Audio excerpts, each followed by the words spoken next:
Like, comment, share, and subscribe. Hit that notification bell in the upper right-hand corner. Follow me on all forms of social media. Check me out at thatdrummerguy.com and enjoy the following presentation.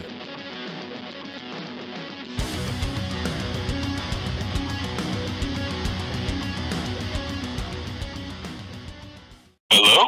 Hey, how's it going? Hey, how you doing, Josh? I'm doing good. Thank you very much for taking time to do this interview. Hey, thanks for taking the time to interview me. Well, not a problem. Well, of course, we're here to talk about the brand new album from Casket, Hatred Index, which just came out this past Friday. And it's awesome to see that you guys were able to get this album out. I mean, I really love what you guys are doing with this release. I really love the style that you guys are pulling off here. And I really hope it's getting the reception that it deserves. Wow, those are some mighty kind words. I appreciate that, man. I don't know if it's getting the reception it deserves. I'm not the one who decides that ultimately. The world is. It's kind of out of my hands. So I think time will tell. I think time will tell. I mean, there's definitely going to be people that are into what we're trying to do with it, and there's definitely going to be people who aren't. It's not for everybody, So you just got to put stuff out there and hope that it's well received. There's not much more you can do. Oh yeah, and that's the important thing, is just making sure that you're writing music that you actually want to write. I mean, if you're going to be playing this stuff from years down the road, you still want to have that connection to the music, and it definitely sounds that way with Hatred Index. I mean, it just sounds like every song was just meant to be played. It was written for the purpose of this band and wanting to actually show off this style, and it's great to see that.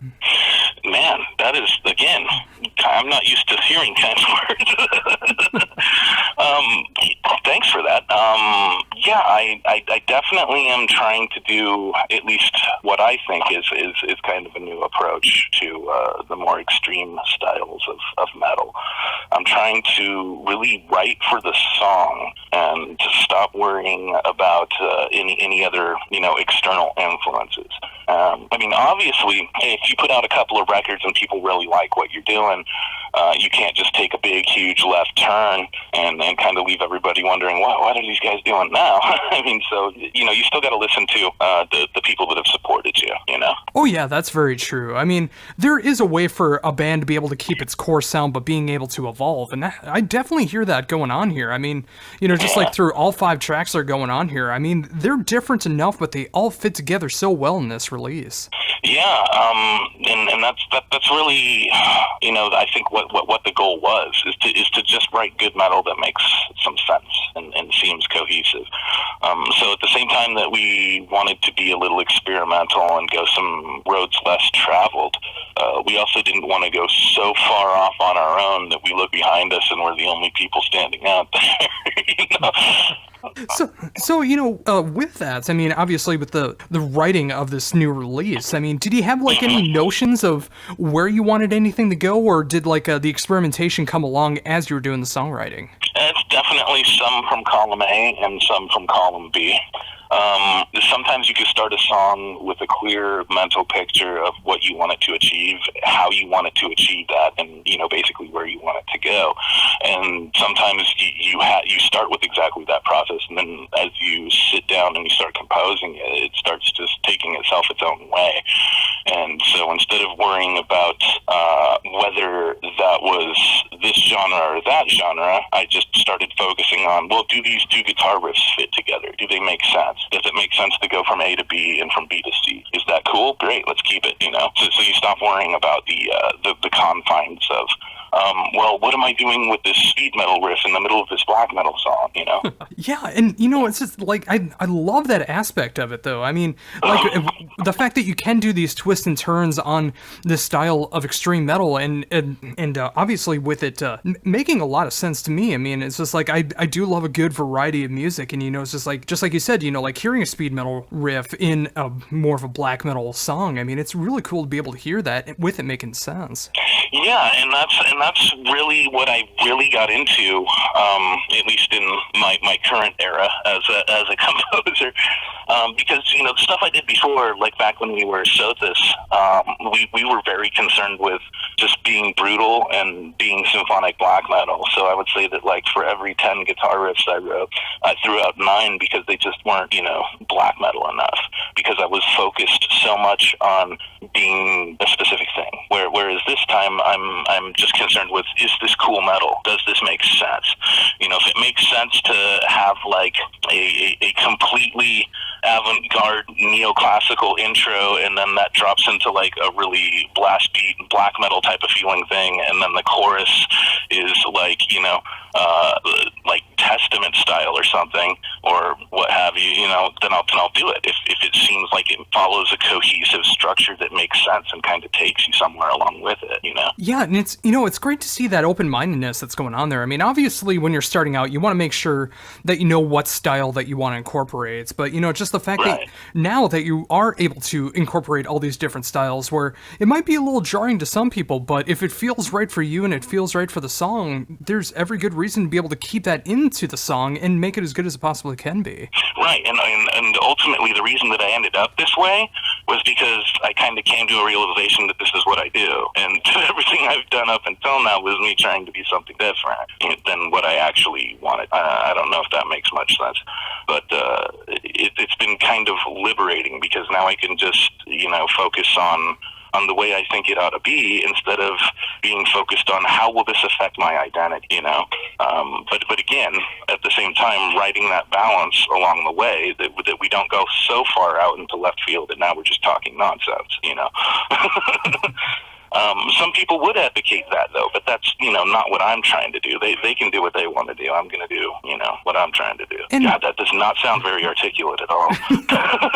Oh, I totally get it. And that leads me to, like, wondering, it's like when you start writing the parts for, outside of the guitar, when you're writing parts for a song, how has that changed for you when you're thinking of that as well? I used to be hyper concerned about what's my plan? Now I'm not. I just kind of just tap into myself and just kind of let it flow. I'm not so critical of myself, I guess.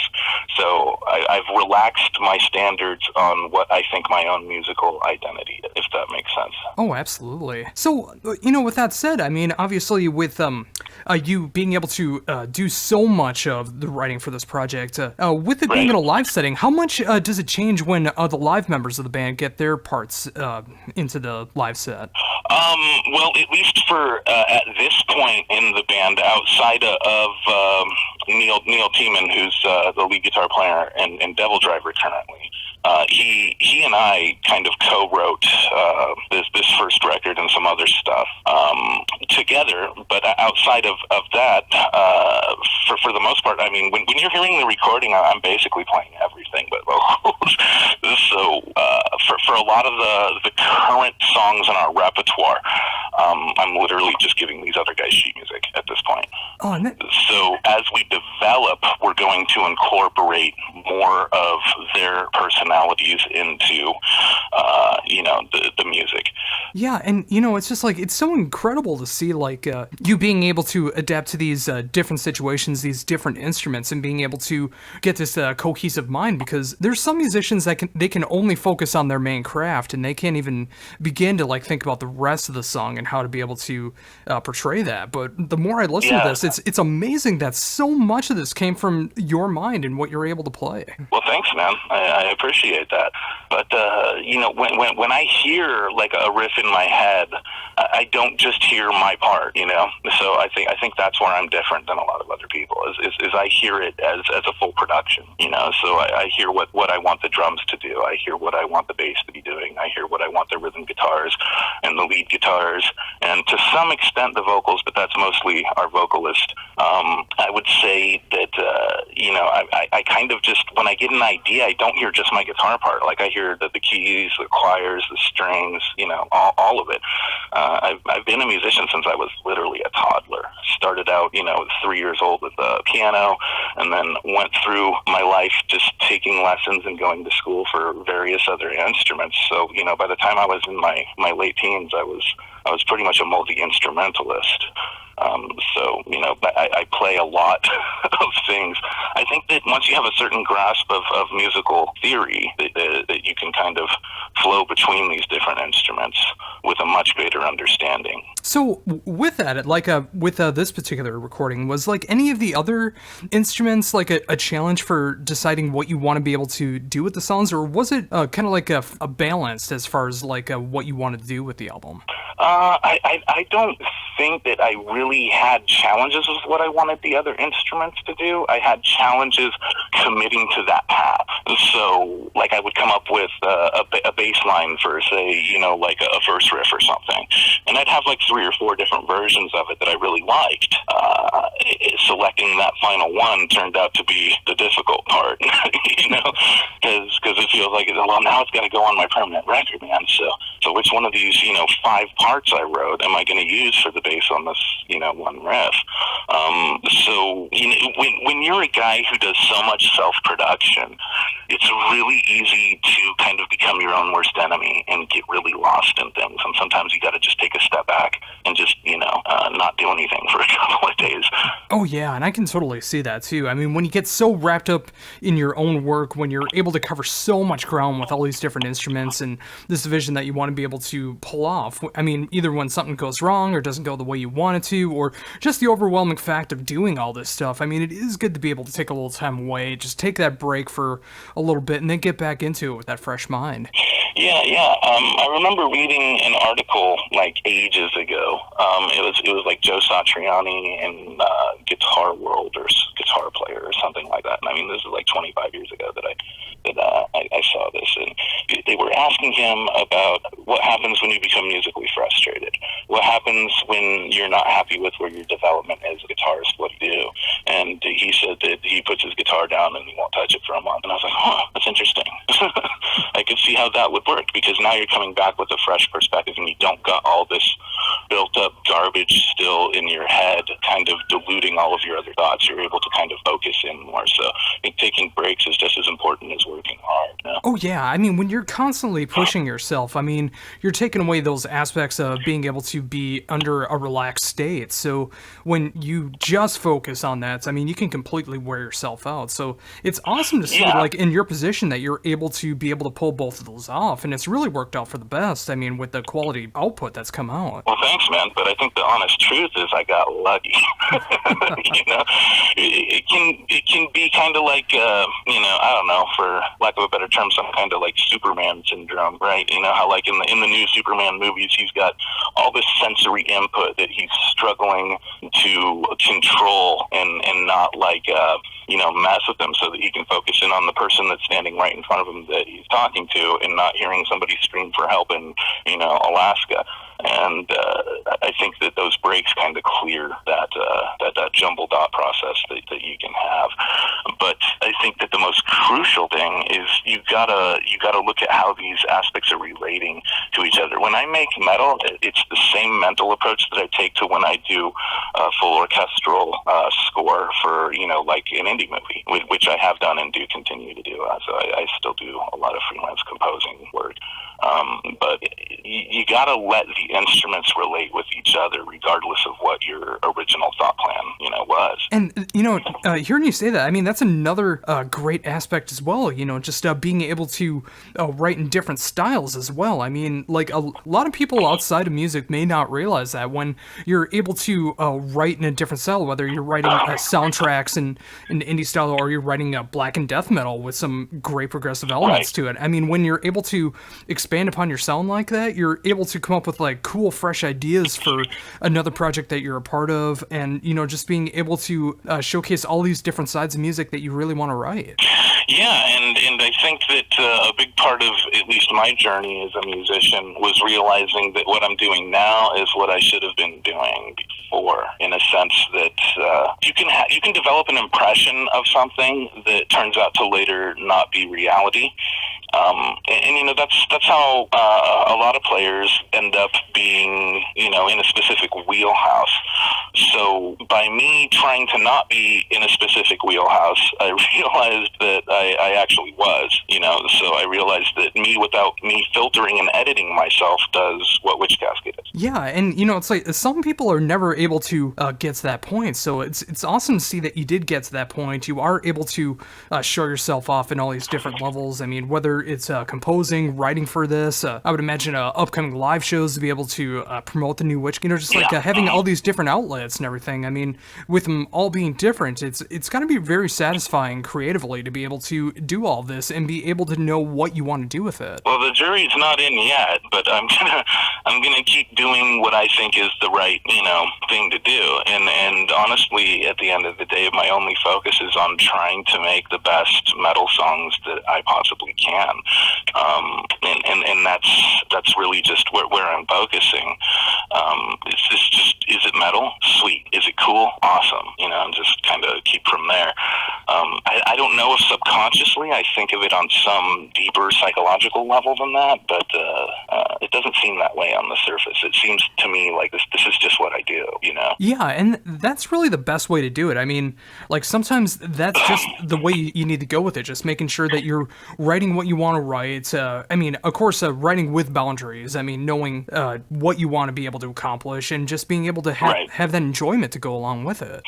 Yeah, I definitely like the sense of satisfaction when you've been working on a song for a couple of weeks and you're putting on the finishing touches and it all starts to come together and you finally, you know, see where it's all ended up.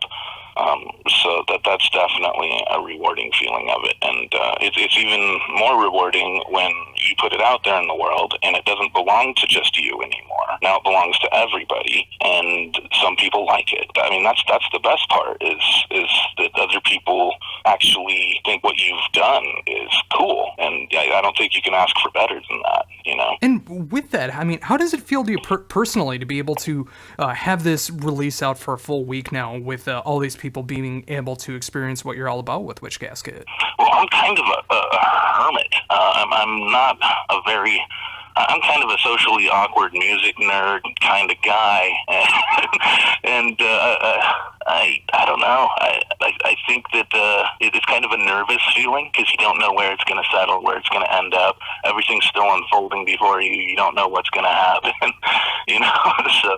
So it's kind of a surreal experience for someone like me. Every time we put something out there in the world, you're going through another process of how's this going to be received, how's this going to go down. So you never really know. And I think that even for the big fish, that there's still some degree of that process for them. I mean, ultimately what you're doing is, you know, standing in front of a firing squad with your arms raised, hoping they don't shoot, you know.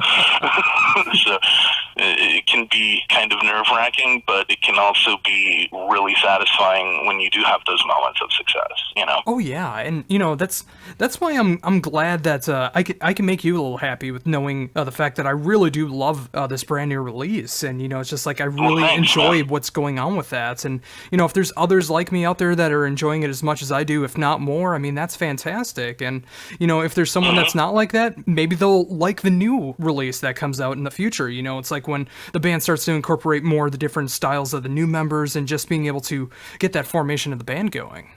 Yeah, you gotta kind of let go and let it be what it is. You know, you gotta do that. But at the same time, like, you know, say if you still like what I'm doing 4 records down the road and I take some massive left turn that you feel betrays what my identity is musically, that's not a great decision either, you know? Then you end up with, you know, I hate to use other people as examples, but you see certain albums that come out by certain bands that have some degree of backlash, you know, where they'll say, well, this band has taken a huge turn in this direction and now I don't really like what they're doing.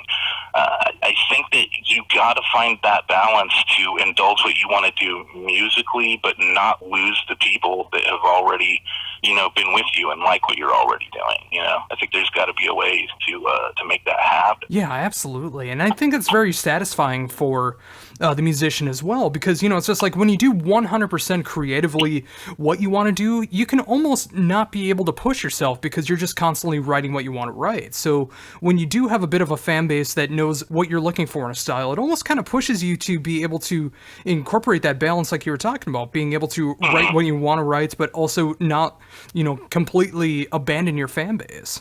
Right. I mean, if you have a favorite donut shop on the corner and you go there every morning because their donuts kick ass, and then you roll in on Friday and they're like, well, we do burgers now, you're going to be a little pissed off, aren't you?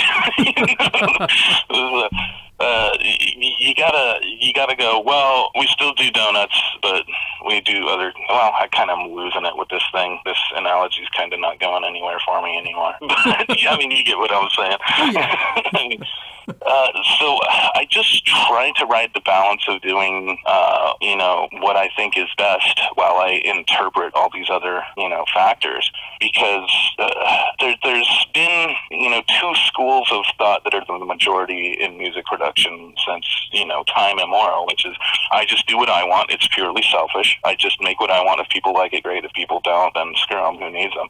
And then there's, more of the pop aspect where we got to do what's in. We got to do what's happening. We got to stay culturally relevant. We got to keep on top of things as they develop. We got to keep writing for this audience, And here I am standing in between that and trying to figure out, well, how do I make metal that kicks ass without going too far in either of these directions and still staying true to myself, So I realized that once I just stopped thinking about it and started doing it, the Sound of Witch Casket is just, like I said earlier, it's just kind of what I do. If I just stop worrying, this is what happens, And again, it's just like that's such great insight. And I think that's really great advice for any musician that's listening to this. I mean, when you do just let go of that aspect and, just try to do something, try to see if it's the right direction you want to go in, it could be a great reward at the end of it, knowing that you can write the style of music that you want, being able to keep that fan base and know that people want to be able to check out what you're doing in the future.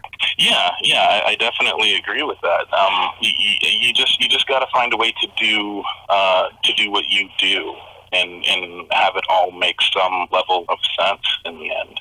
Not have it go in an extreme one way or the other.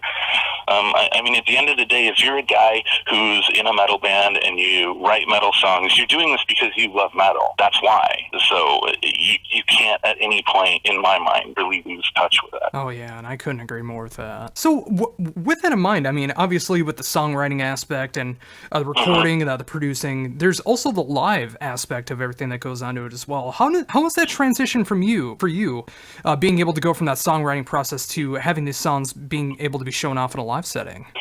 Well, I like playing live. I think I'm really comfortable live. At least when things are going good.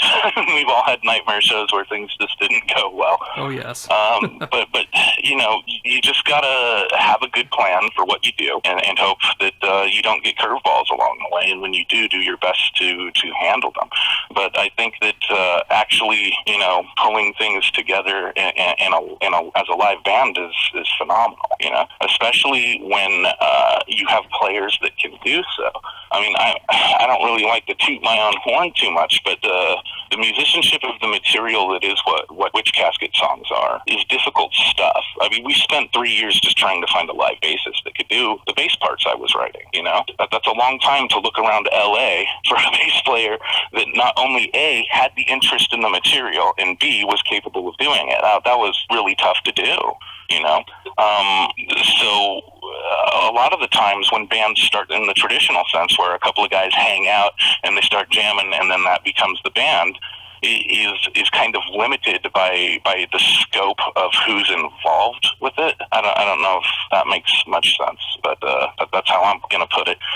So it's kind of limited. Like, you can't have some crazy drum part if your drummer can't play that crazy drum part. You can't have some phenomenal guitar solo if your guitar guy is just not really much of a solo guy.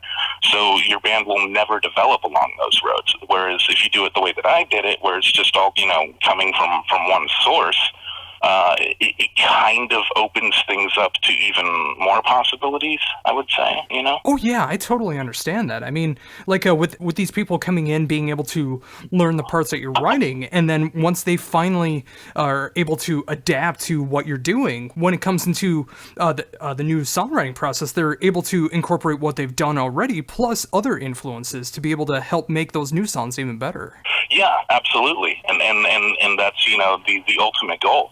And another thing that I think Adam's the vocalist, have learned along the way, because, you know, he and I and our other live guitarist, Joey, also known as Scathe, we used to be a band called Sovis, and when we were doing that, we had a very Three Musketeers kind of mentality, where it was all for one, one for all. We didn't make a move unless everyone unanimously agreed or the majority vote agreed. And when you're doing things by committee like that, it can be really great and everybody feels fair and feels like they have equal influence. But the downside is that now you're moving at the speed of bureaucracy and you're taking a really long time.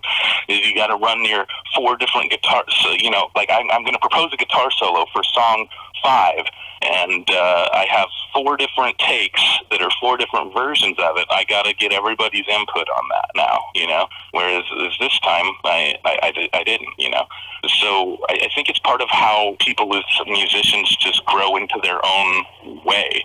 You got to have a workflow that works for you before you can really tear down the boundaries and see what you're capable of. Yeah, and I couldn't agree more with that. And just like you said, like every musician's different, so it's always going to be working different for other people. But when you do find the right group of people that want to share the same vision that you do, whether you're in charge or you're playing someone else's music, or it is that democratic way of just making sure everyone gets their say. I mean, everyone's going to have their own way to be able to do it, but you also want to make sure that you're going to be happy with what you're doing as well, writing the best music that you possibly can, having fun with it, and just being able to grow as a musician.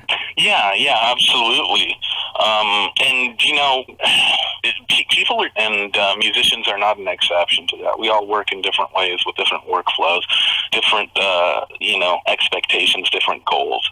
And I think that, at least with my experience of how I decided to work as Witch Casket, that doing it this way has been a really unique, almost liberating kind of experience. I know that at the same time that can really sound like a completely self-centered thing I just said, but, you know, nonetheless, it's kind of good to just dump all your Legos out on the floor and figure out what kind of spaceship you want to build, you know, without somebody else coming into the room and telling you. I love that analogy. I think that is a great way to describe what you're doing with Witch Casket. And so far, I really love the spaceship, and I'm very excited to see like what's going to be coming next of those Legos. Well, I can tell you that I'm just gonna, you know, keep doing what I do and try to not suck, and that's really all I can promise, is that I'll try to not suck. I think that's really all any of us can do. I mean, as long as you put your heart and soul into what you're writing, I mean, the best that you can offer is that hopefully it won't suck to the ear of the beholder.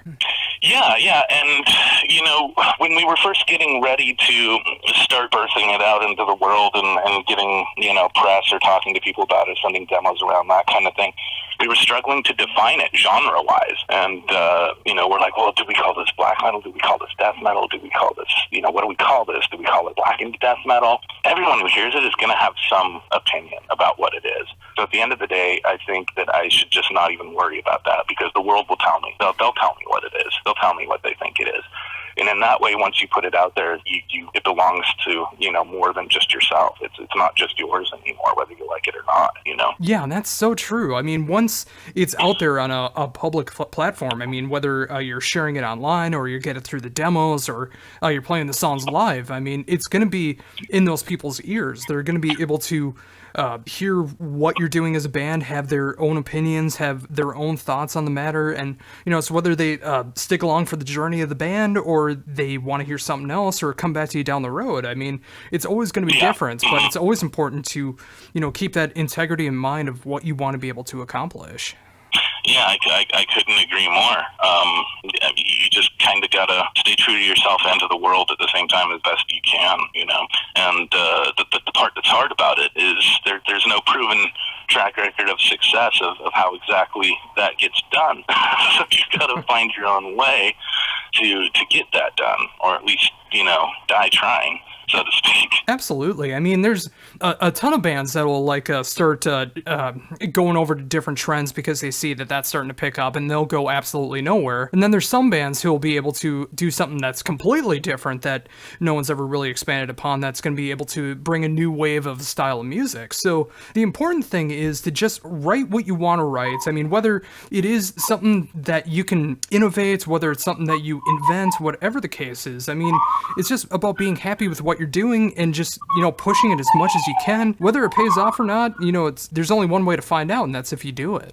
Yeah, but, again, to come back to the point that I keep rehashing is you gotta stick with the people that helped you get there too at the same time, So, I mean, even when a band puts out a release that a lot of their fan base is really critical of, a lot of what those people forget as listeners is that this didn't just come from nowhere. This band made decisions. They had a plan. They thought that what they decided to do was the right move for them to make at that time.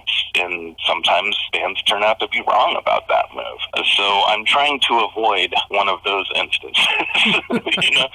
So you're trying to stave off that reaction to where you've had a bunch of people that believe in the mission who suddenly feel like you're going rogue on them. But again, at the end of the day, you're at the mercy of the world. As an artist, you just are. I mean, there's no way you're not exposing yourself to all of it. Yeah, absolutely true. And in speaking of that as well, I mean, obviously with the release being out a full week now, and just like I'm sure there's ideas flowing through your mind and the rest of the band's mind about what you're going to be doing next for the next recording session. But is there anything that's going on with the band until then? Like any new live shows or anything else going on? Oh yeah. We got some local stuff in Southern California that we're going to be doing over the next couple of months, and then we already have the stuff lined up for a release towards the end of this year and another release in 19. So I'm trying to stay 3 moves ahead or 3 records ahead, of where I'm at. Oh, I love hearing that. I mean, I love the fact that you're already thinking that far ahead as far as like the live shows and what you want to get recorded in the future and stuff. I mean, when you do got a plan like that and you're able to line things up together like that, I mean, that's got to be an amazing feeling. Absolutely. But for me, it's definitely that, but it comes from a place of dumb luck. I just have the dumb luck to happen to be a guy that creates songs faster than he can. I compose at a rate that is far faster than I can actually record, produce, and release these things. So I'm just kind of like a production machine, dude. I just keep hammering stuff out, and I'm so far ahead of where the release is that you have a lot of great options to choose from. So you just sit back and be like, well, we're going to do this release. It's going to have 10 tracks. Out of these 60 tracks I got in my database, which ones seem to be cohesive enough to make a story together, And so you can kind of pick and choose your parts like that. And it's just simply because I just keep writing. I just keep writing that much stuff that hopefully I don't come into my studio one day and just sit down and have nothing and just stare at the screen for 5 hours because I'm done. You never know when that day will come. So I'm just trying to let it flow for as long as I can. Absolutely. And, when the inspiration's there, you got these ideas for what you want to be able to accomplish, just get as much of it done as you can, just like see what you can improve upon, see what you can make even better, make for the best possible outcomes of songs that you possibly can, make those live shows as killer as possible, and just make the band as much of what you want it to be as you possibly can. Yeah, and when it comes to live, I think that has got to be as strong as every other aspect of your production. You've got to have, a stage show that is entertaining. You don't want to be just standing there, everybody's staring at their guitar fingers, the drummer's like staring straight off into space, and everybody's dressed wildly differently, like they don't even kick it together or anything. And I mean, you got to have a sense of power and unity when you present yourself on a stage, and I think that needs to come across in your stage show. And you can't just be a dead fish up there. You got to be engaging. People are there to be entertained. You have to entertain them. At the end of the day, that's what this is about. At least when it comes to live shows. So I think that a live show needs to be as strong as a recorded release. Yeah, and I completely agree with that. I mean, you never know what's going to happen with a live show too. I mean, there's going to be people there who have never heard of you before. There's going to be people that are coming out to the show just to check you out. So you never know how it's going to be. Yeah, we did one a couple months back where after the first song, my amp started cutting out, and so I'm up there in the middle of my set. My amp is died out. I'm cutting in and out, and when I can, I'm running back there swapping cables, and other roadies are coming up trying to help me out. And so sometimes you just have a disaster.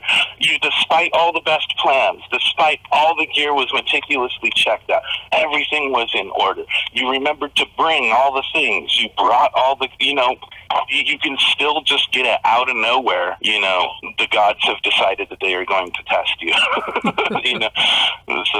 So you never know what's going to go wrong. But I definitely believe in having a solid live plan.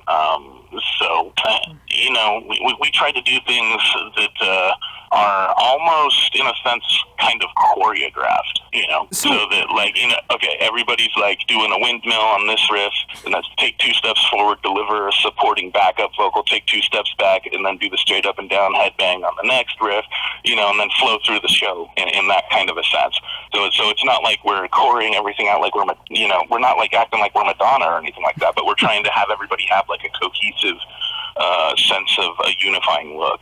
So when a wrench gets thrown into the plan like that, when an amp starts going out, how were you able to get through the rest of the set? I mean, did it get better from that point on? Did you still have those problems throughout the set? Well, I got lucky, and by the last song, things started. My equipment started working well again, and I was able to finish the set solid and win back some of my embarrassment from the crowd. But there is nothing you can do. You can just prepare. I mean, it's like you like when you watch a Ken Burns war documentary. They put the old veteran up there and we ran in with the plan. It all went straight to hell. And that's kind of what happens to you sometimes. It can all just go straight to hell, and it's just you're at the mercy of the gods of metal and what they decide your fate will be. So you just gotta try and plan for it, and then roll the punches when they start getting rained down on you. Yeah, I mean, just like you were saying, just being able to have that balance. It's just like being able to prepare for the worst of situations, but plan out for the best of situations. Yeah, hope for the best, but expect the worst, kind of thing. Yeah. But with that said, I mean, of course, it's great to see when everything does go to plan and the set does go the way that you want it to, that you are delivering a show for the people. Just something to make sure that they're going to be entertained throughout the entire thing, rather than just like you were talking about, just a group of guys that really don't hang out with each other, just getting together to play these songs and then getting off stage and not talking to each other again afterwards. Yeah. I mean, there's 2 arguments on that. Some people have an opinion that seeing a band have a quote-unquote costume is kind of stupid and silly, and that's fair to say. But at the same time, if there's not some level of cohesion that clearly ties these people together, I think you lose something there too. So at the same time, you don't want to be super incredibly, gimmicky, unless you're like Guar. But in that case, you're Guar, and that's what you do, and that's what people want you to do. But I mean, I think I don't know. I think I'm trying too hard to explain it. I think it's easy to see what my plan is. I think it all just comes back to balance. Yeah, and it's just from that fan perspective that I have right now. I mean, it's great to see that you do have like this notion of what you want to happen with this balance, you know, just like with the right group of musicians being able to put on the best live show, to be able to down the road start writing on new music together, make that as best as you possibly can, and being able to continue on with that circle while still being able to innovate yourselves as well, so you're not just feeling stagnant along the way. And you know, it's just like with the way everything's going right now, it's great to see whether it is just luck or it is just like all the effort that you put into it, everything working out that the way that it is right now. And it's great to see all these plans are getting in motion to be able to keep getting things bigger and better. Yeah, absolutely. You know, all you can really do is just keep doing what you do and try to make the smartest decisions that you can along the way. I don't remember exactly who this guy was that told me this, because he told it to me a long time ago. And he was another engineering guy that I respected, but I can't really pinpoint exactly who, because it's kind of a 10-year-old fuzzy memory. But he said, you know, records are not finite in the way that you immediately think they are, because they're based on 1,000 tiny decisions. So what makes a good song was making 1,000 tiny good decisions, you know, not making one grand decision. So there's so many variables and so many little things along the way of that process where you can make a bad decision. And you got to know that when you sit down in your studio and start writing, you're making a bunch of micro decisions. So it's just micro decision after micro decision, and you got to try and keep those all together, you know? Yeah, that's so important. And, you know, that is a great way to look at it as well. I mean, with it not being so finite as it is, and, you know, it's like sometimes bands are able to change things up in a live setting. Sometimes they change it when they're just playing at home. And, you know, sometimes just what people hear, you know, it's just like sometimes the frequencies are different than what is originally on the album. And there's so many different variables that can go into it. So it's just so important to be able to write what's going to make you happy. And, you know, just like with all of these decisions that come into one space to be able to create a record, it's just important to be able to make sure it's something that you can be happy with and of course improve upon in the future.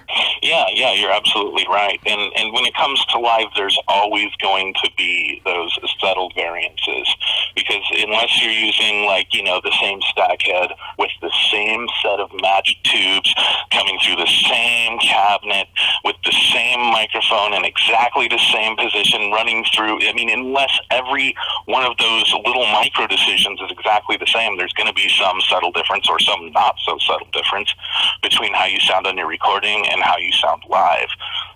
But nonetheless, you got to put great care into trying to come as close to the recording you put out there, you know? It's like if you go see a band and the lead guitar player does some crazy different solo that you've never heard before, even though you've heard that song 1,000 times and you really like the one that was there. There's two ways to look at that when that happens. It's one, like, oh, that's really cool. Or two, what most people do is go, what's going on? Why is that different now? You know? So I just try to make things make sense. Yeah, and again, you know, just from my fan perspective, I mean, I'm glad to see that you are going about that route, going the direction that you want to make sense in, and so far it's made for an incredible release with the new release, and it's going to be very awesome to see how things are going to be going when the band gets even tighter with the live shows and starting to write music together, and where things are going to be going from here on out. Because, I mean, if this is what's already going on right now with the band, what's going on in your vision, when you get the right group of musicians to be able to pull off the vision that you initially had and being able to innovate it from that point on, I just can't wait to see what's going to be happening in the future. Cool, man. I'm really happy to hear that. Thank you. Thank you so much, man. And moments like this right here are what it's about, you know. Everything that I did led up to right here, and now I got somebody that's telling me they really like what I did, and that's the most rewarding part of it, you know. Oh, awesome. And, you know, I think that might be just a great note to end on. Thank you so very much for taking all this time to be able to talk to me about everything that's going on in the world of Hate Index, and of course with the new release coming out. I'm glad you like it. Oh, absolutely. Yeah, I mean, I love the band. I love the vision that you got going on. I love the brand new release, which of course just came out last week. I'm very excited to see what's going to be happening with live shows. I mean, whether I just see it through like a cell phone bootleg or I'm able to see you guys in the future or whatever happens, like I'm very excited to see where the band's going to be going from here on out. I love what you guys are doing right now, and I'm just hoping the best for you guys because this is what you're doing right now. It's just going to get better. And I'll need it. Where I'm going, I'll need those thoughts. Oh, awesome. Before we wrap things up, is there anything else you'd like to mention that I hadn't brought up yet? Sorry, my cell phone signal's not the greatest. I missed half that sentence. Could you repeat that? Oh, I was just saying, before we wrap things up, is there anything else you'd like to mention that I hadn't brought up yet? I don't think there's anything specific other than I think did we touch on I think we touched on the fact that we were looking at an additional release late this year and another release in the coming year. So I think we did go over that. Yeah. Sorry, it's been a long day for me.